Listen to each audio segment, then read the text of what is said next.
of the MCDFNL Footy Show. All thanks to Bendigo Bank. Looking ahead to the upcoming round of MCDFNL Senior Football. My name's Yeendy. I'm joined by Mitch, the Operations Manager of the MCDFNL, mate. It is Indigenous round. Clubs are getting excited. We're getting excited. We've got this lovely Sharon here. It's I know that players looking forward to kicking that around all weekend. Yeah, that's right, and we're looking forward to celebrating Indigenous round. It's a great initiative that we do, and we've got a number of different things that we do out throughout the year. This Footy One thing that we do, and then of course there'll be clubs that have the Aboriginal flag flying during the game, and there'll be a pre-game ceremony in a lot of games as well, where they'll have the acknowledgement of country and things like that. So.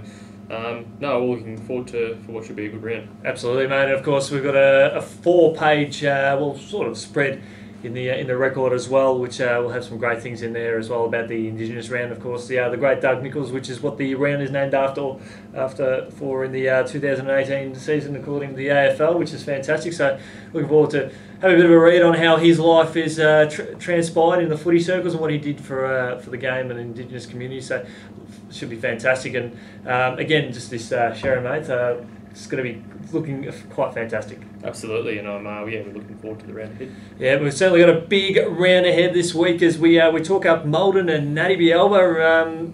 Look, the Bombers, a bit disappointing last week. They had a really big chance where they could have knocked off Navarre, but it wasn't to be. And Natty Bielba, they were pushed all the way by the Saints.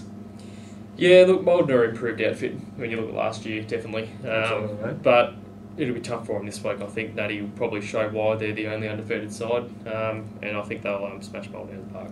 Yeah, they'll definitely bounce back there, mate. A game that, to pinch a line out of Shane and well over at the Ballarat competition, a game that could go either way. It's Campbell's Creek and Royal Park. I didn't think I'd be saying that in terms of Royal Park. They've been in pretty ordinary form, and they're a team that's sort of lacking confidence. A team that played some great footy in the finals last year, and they've sort of gone a little bit missing. Yeah, they've certainly fallen down the ladder so far this season, and they've been very disappointing, as you said, but they'll want a huge win this week if they want to get the wheels going on their season. And they do have Trentham and Carisbrook to come in the next few weeks, so they've got a tough road ahead. So if they want to have anything to say with this season, then they're going to have a good win on the weekend. Yeah, based on last year's form, if they can recapture that this weekend, they would fancy themselves against your Carisbrooks and Trenthams. I wouldn't be surprised that they'll win this one with confidence, and they'll give Carisbrook a bit of a nudge. And I wouldn't be surprised if they beat Trentham. But that is providing they can get back to some of that great touch, which we know they can play. They didn't have the best outing against Lexington on the weekend, and so they desperately need to fire up. That's right. They haven't quite found that form this year, but hopefully they can start to do it over the next few weeks. Another important game. We've got Harcourt and Denali. The Lions will roar in this one against the Eagles, who were a bit disappointing last week. Just from their standards, I know that they could do a little bit better than what they've been producing. Yeah, Harcourt are looking good. They're sort of fighting with Trentham, I guess, for that top 4 spot at the moment. But I expect probably a big percentage booster here for Harcourt. And Denali, look, hopefully they can show something, but I think Harcourt will get it done. Navarre and Newstead. My big tagline for this one is "Here come the grasshoppers." They are coming through like a Mack truck. They are making inroads. We spoke about it earlier on the week that they've got the potential to go on a handy winning streak, and it could continue this weekend when they take on a Newstead side that they would feel confident they can beat. Yeah, and look, Newstead, they're sitting similar to what Maldon were, who Navarre played last week, and I think they'll probably get a similar result this week as well, and they want to if they want to get their season up and going, Navarre. So, but don't completely count out Newstead. If Navarre have a bad day and Newstead play really well, I couldn't see why it wouldn't be a close game. Momentum's a funny thing in footy, and Navarre have got that at the moment, but Newstead have shown that they are more than capable, and a win here could really kickstart their season and propel them to a bit of confidence. Yeah, clubs often say that even if Newstead are travelling badly, that they can put on a good game if they want to. So I'm sure they will. We only have to look back to last year with Trentham needed to beat them to maybe push for a spot in the top 4, and Newstead ended up toppling them on a cold Sunday and just missed out at finals. But they had a good late run, and that's just the sort of team that they are. So looking forward to seeing how they go. Maryborough Rovers and Lexington, mate, the million-dollar question is that I'll be asking you is which Rovers outfit will show up this week? Yeah, exactly right. And it's just about match of the round, I think, this game. If they both play their best footy, which the Rovers haven't been able to do consistently, but if they both do, then I think we'll have a great contest on our hands here.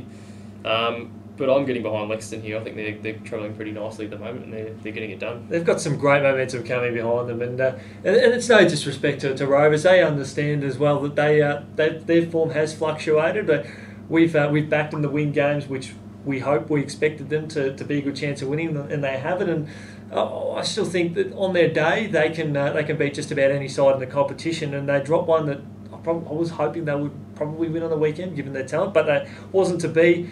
I'm going to lean with you on this one here. Lexington have been in some great form. They had a really great performance against Royal Park on the weekend, and I can't see them stopping that anytime soon. Yeah, and I just hope it's going to be a good contest, which it probably will be. Yep, absolutely. We'll go down within the 3 or 4 goal margin. Another cracking game. Talbot and Avoca. Avoca coming into this game on the back of a really big win. Aaron Henneman's up and flying. There might be some whispers that Nick Coughlin may not be too far away from returning, and if he does, he could be out of the 4-9 of the midfield. He can start to be a little bit dangerous. I don't think it'll happen, or I wouldn't pencil it as a guarantee, but I reckon Avoca could be a chance for an upset here. Yeah, well, Avoca will have some confidence. They came off a massive win on the weekend, but I just think Talbot are flying at the moment. Their only loss being to Natty, and it was only by a goal, so they're travelling really nicely, and they've got Trentham, Harcourt and Carisbrook in rounds 10, 11, 12, which I'm really looking forward to as well, to see how they can shake them up. Yeah, they're certainly shaping up to be a fantastic outfit, and maybe sort of pushing into that top 4 and seeing how they go the business end of the season. Speaking of top 4, our final game to have a look at, it is Trentham and Carisbrook. Mitchie, I am tasting an upset here because Trentham, it could be 40 degrees everywhere else and it'll be 6 degrees there. I think they are a big chance to take down the Redbacks. Yeah, it could be one of the best games I think this year, this game here. Trentham will need to play at their absolute best if they're going to come close to Carisbrook. But look, Trentham could still be catching their breath after a pretty competitive game on the weekend, and that might be the difference, I think, this week. Yeah, I'm with you on that one, mate. It's hard to rule along through the Redbacks the way they've been playing some inspiring football. It should be a great contest. Plenty of great games this weekend in the upcoming round of MCDFNL Footy. All thanks to the Bendigo Bank, and all thanks to you as well, Mitchie, for jumping on board this week. And we look forward to seeing a great round in footy. Good on you. Thanks, Yeendy.